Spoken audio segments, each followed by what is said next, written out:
Ladies and gentlemen, my name is Kevin Jackwitz. This is the Cage Match, and this is my review for WWE NXT for March 4th, 2020. And you start with Tegan Nox and Dakota Kai in a steel cage. Of course, Raquel Gonzalez is at ringside for this match. And this was, honestly, it was kind of pointless. They had some good stuff during the match, don't get me wrong. I really like Tegan Nox and Dakota Kai in a match together. They got great chemistry. But it was like Raquel Gonzalez was just completely involved in this match. For at least the latter half of it. And so you already knew that Dakota Kai was going to win. And then, Tegan Nox wasn't going to have a chance because of the third party. Unfortunately, that repeats here later in the show. And if you're going to do it once. Don't just, you got to fucking be unique somehow. And WWE is very bad about something good happening and they try to run it to the ground so that it's not good anymore, or they just do the exact same thing a few times over.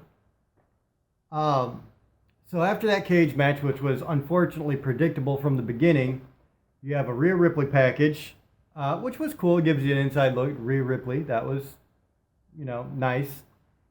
Shotzi Blackheart then takes on Chelsea Green, of course, with Robert Stone, and this time he doesn't get involved, and Chelsea Green actually gets a clean win. It's about time.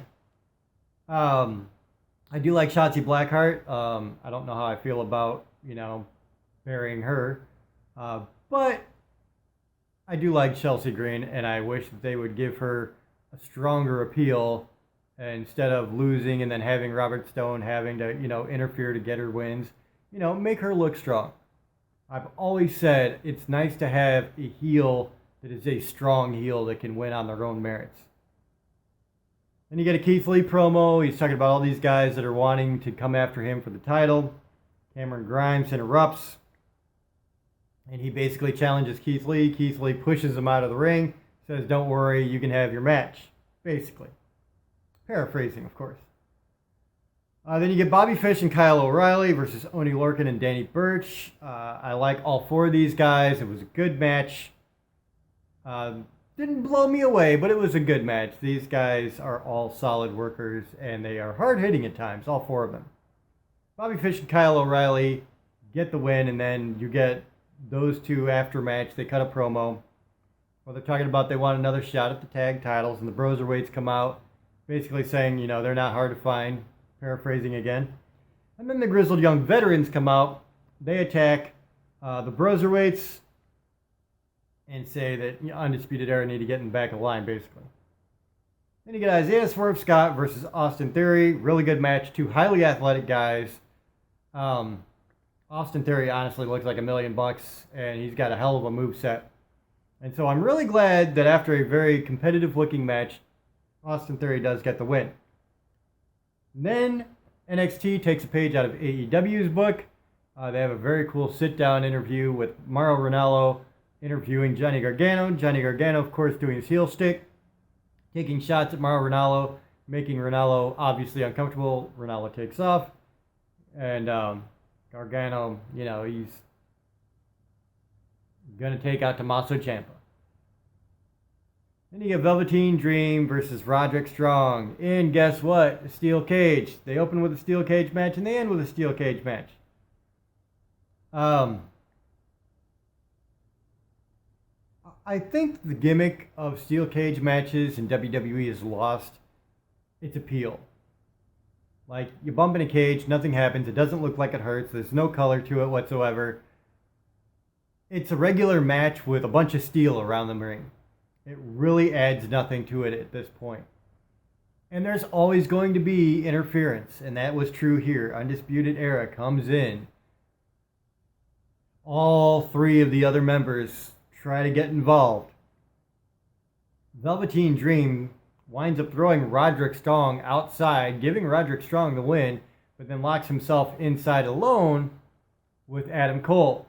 And so he wears out Adam Cole. The rest of Undisputed Era trying to get into this cage through the door, over the top, and Velveteen Dream is being able to lay them all out one at a time. And so Velveteen Dream, at the end of the show, is on top of the cage, sitting there with the NXT Championship belt, So it looks like him and Adam Cole have a date with Destiny at some point. And so that was cool. I did like they at least did that at the end of it, but you know, you have two steel cage matches, both that really amount to the same thing, with a whole lot of interference that allows one person to not win. And so it was just like, can we not be a little bit more creative with this? And that to me is an issue. It was a good show. Not as good as they've had, though. And that's one thing I will say, that they've had much better shows in recent history. I did love Isaiah Swerve Scott, Austin Theory. I'm glad that Chelsea Green got a clean win. That's something.